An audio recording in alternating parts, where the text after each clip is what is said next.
भाई का अस्सलाम वालेकुम वरहमतुल्लाह वबरकातुहू कबूल करें। एक छोटी सी वारदात बताऊंगा केवल और अपनी बात को खत्म करूंगा। कल मैं ट्रेन से आया और मेरे कुछ जानने वाले लोग थे, उन्होंने मुझसे एक सवाल किया कि आपके पिताजी 20 साल मंत्री रहे बिहार सरकार में, सांसद रहे बिहार में, और आप इस पार्टी में क्या कर रहे हैं। तो मैंने उनको केवल एक ही जवाब दिया कि आप 8 तारीख का अखबार पढ़िएगा और एक फैसला और एक शब्द मैंने उनको बोला कि शफा शब्द, मैं हिंदी जानता हूँ, उर्दू कम जानता हूँ। आप जानते हैं कि शफा शब्द का अर्थ क्या होता है? शफा मतलब क्या होता है? बीमारी से निजात पाना। एक बीमारी जो खास करके मुसलमान भाइयों के ऊपर, हम लोग किसी का पैरवी अगर थाना पुलिस में करते हैं तो किस तरीके से गलत शब्दों का उपयोग किया जाता है और कहा जाता है कि किस आदमी का पैरवी कर रहे हैं। तो मैं एक हिंदू होने के नाते इस बात को समझ सकता हूँ, और आप मुसलमान भाई, नौजवान भाई अगर इस बात पर नहीं समझेंगे तो मुझे पूरा यकीन है कि चिंगारी जो ओखला की सरजमीन से निकलने वाली, मैं चंपारण की धरती से आता हूँ। चंपारण की धरती में एक बैरिस्टर साहब आए थे जिनका नाम मोहनदास करमचंद गांधी था, और चंपारण से वो गए तो पूरा विश्व ने उन्हें गांधी का उपाधि दिया और शांति से कैसे क्रांति लाते हैं उसका उदाहरण स्थापित किया। और एक दूसरे बैरिस्टर साहब इस ओखला की क्रांतिकारी धरती पे आए हैं। मुझे पूरा विश्वास है कि 5 तारीख को एक क्रांतिकारी फैसला आप देंगे। ये सरकार बनाने और बिगाड़ने का फैसला नहीं है। ये सरकार बनाने और बिगाड़ना बहुत छोटी बात है। ये एक पूरा उदाहरण और एक जवाब पूरे देश में देना है कि किसी भी मजलूम के साथ अगर जाति होगा तो AIMIM खड़ी रहेगी। AIMIM उसके साथ हर लड़ाई में खड़ी रहेगी। बहुत बहुत शुक्रिया। लहू को लिखता हूँ, लहू में पानी नहीं लिखता। महलों में जो नाचती है मैं उसे रानी नहीं लिखता। हमारे को एतबार है MIM पर इसलिए कि MIM का हर एक सिपाही कातिल को कहता है कातिल कभी मसीहा नहीं लिखता।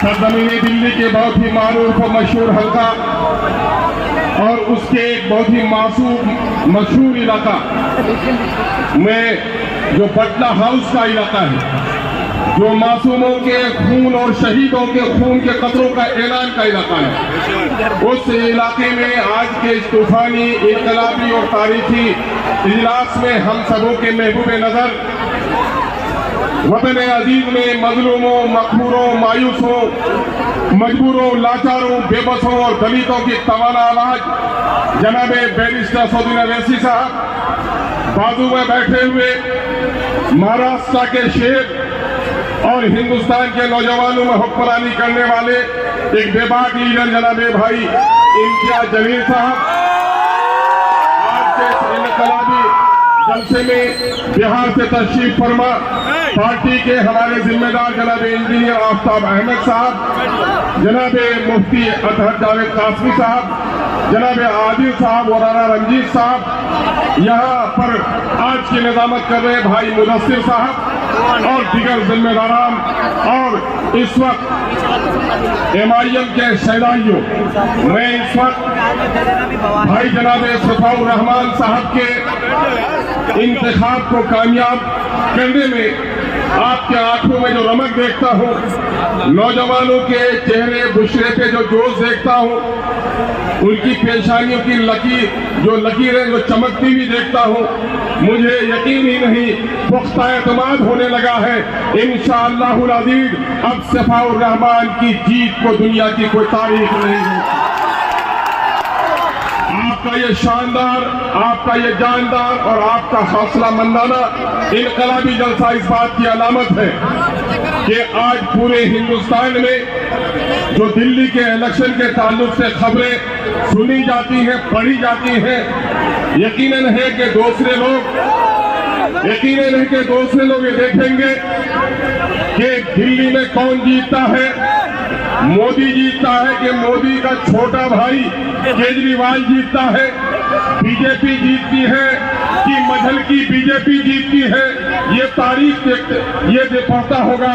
लेकिन हिंदुस्तान में मजलूमों की जो आबादी है, अक़लियतों की आबादी है, वो टकटकी बांधकर दिल्ली सल्तनत की तरफ देख रहा है कि सफाउर रहमान कितने वोटों से जीतकर हमारे दरमियान में। इसलिए मैं आपसे कहना चाहता हूं कि इस वक्त एक लंबे अरसे के बाद हिंदुस्तानी सियासत में और पार्लियामेंट में गरजदार आवाज, एक बेबाक और तवाना आवाज जिसने नौजवानों के सीनों में हौसला बख्शा है, उसका नाम बैरिस्टर असदुद्दीन अवैसी है। कोई भी दरख्त खड़ा रहता है नौजवानों, कोई भी दरख्त खड़ा रहता है नौजवानों, उसके जड़ों की मिट्टी मजबूत होनी चाहिए और उसके जड़ों को पानी मिलना चाहिए।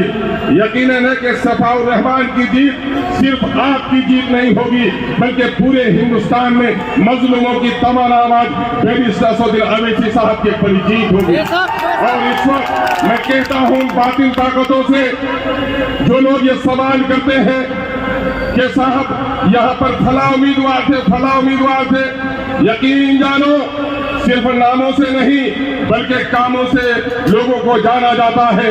मीर जाफर भी अपनी ही बस्ती का था। मीर जाफर को कभी हम सलाम नहीं कर सकते दगाबाजों को। पूछ लो, या अमानतदारी के नाम पर इस अमानत ने आपका वोट दिया, उसने क्या अमानत का हक अदा किया? बताओ, इस बस्ती में भले ही पुराने दिनों से आपको मकबूलियत है, मैं आता रहता हूँ शाहीन बाग में कौन लोग रहते हैं? क्या इंसान नहीं रहते? मैं अक्सर कहता हूं कि हिंदुस्तान की सबसे बड़ी डिग्री इंजीनियरिंग की, प्रोफेसर की, लॉयर की नहीं है। अगर सबसे बड़ा कोई सनद है तो हिंदुस्तान का शहरी और नागरिक होना है, और वो नागरिक भी बड़ा कीमती है जो अपने वोट से इस मुल्क का हुक्मरान चुनता है। अगर शाहीन बाग में इस मुल्क के हुक्मरान चुनने वाले नागरिक रहते हैं तो शाहीन बाग के मकानों को अब तक कानूनी शकल क्यों नहीं मिल सकी? पानी क्यों नहीं मिल सका? बिजली क्यों नहीं मिल सकी? औकाफ की लंगी तलवार आज लटक रही है।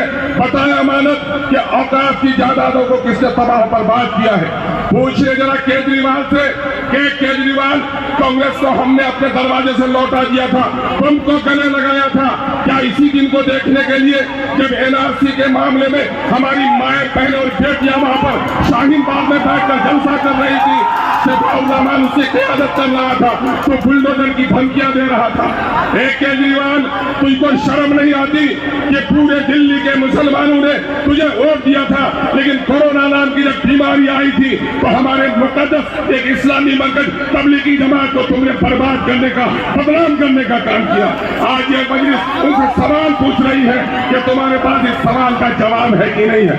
हम आपसे अर्ज करना चाहते हैं, नौजवानों में तुम्हारे जोश को देख रहा हूँ, जोश में होश भी जरूरी है, और यकीनन है तुम्हारी पेशानियों जो रमक देख रहा हूँ वो एक बहुत ही पाकीज़ा और इनकलाबी तारीख लिखने जा रही है। मैं तुमसे तो 3 सवाल करके जा रहा हूँ। वो वोट नहीं है, जमहूरियत में वोट की हैसियत तलवार की है। ये तलवार किसे देनी है? दगाबाजों को हमने दिया है, गर्दनें हमारी काटी गई है। अब हमने तय कर लिया है जो मेरे दर्द की आवाज बनेगा, मेरे वोट का वही हकदार बनेगा। इसलिए हमारा एक एक वोट एमआईएम के हक में जाएगा। और आज जो से लोग हमारे लोगों को बदनाम करने की कोशिश कर रहे हैं, नौजवानों तुम्हें गौर करना पड़ेगा, तुम्हें अपनी तारीख लिखनी पड़ेगी। आज हमारे बहुत सारे बुजुर्गों को ये खौफ सता रहा है, नहीं तो बीजेपी जीत जाएगी। बुजुर्गों, मैं आपसे कहना चाहता हूँ, मसलियत पसंदों, मैं आपसे कहना चाहता हूँ, मुफाद के सौदागरों, अरे पानी में न होगा रवानी, पानी को कौन कहेगा पानी? जवानी में न होगा रवानी, कौन कहेगा जवानी?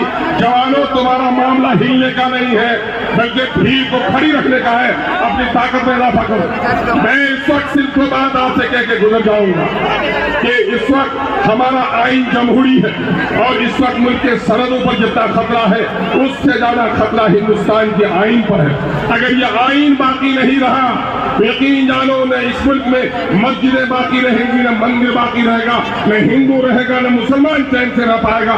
ये आज जो आइन के सौदागर हैं, उनके आंख में आंख डालकर अगर पार्लियामेंट में कोई बात करता है तो छोटी बीजेपी वालों के सामने में भी इस वक्त भाई सफाउर रहमान की शदीद जरूरत है कि